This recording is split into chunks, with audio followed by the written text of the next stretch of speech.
షికాగోలో చలికాలం వాతావరణ విశేషాలు ఏమైనా చెప్తాను అనుకుంటున్నారా? మనం అలాంటివి చెప్పంగా. ఈరోజు మార్నింగ్ వ్లాగ్ ఏంటంటే 5ంటికి లేసా, అటు ఇటుగా ఆలోచించి ఆయిల్ అయితే పెట్టేశాను హెయిర్కి. టైం అయిపోతుంది, ఇంట్లో పనులలో పడిపోయాను, ఇంకా హెయిర్ వాష్ చేయడానికి టైం లేదు. పోనీ వర్క్కి అలా వచ్చేద్దామా అని అంటే ఆయిల్ హెయిర్తో బయటకు వచ్చాము అనుకోండి, ఫుల్ క్రీమ్ రాసినట్టు అట్ట కట్టేస్తుంది అనమాట. ఇలా ముట్టుకుంటే మీకు తెలుస్తుంది.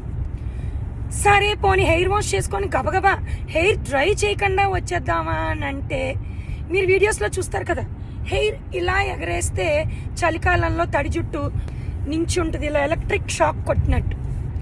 సో గబగబా హెయిర్ వాష్ చేసి బ్లో డ్రై చేసి కంగారుగా బయలుదేరాను వర్క్కి.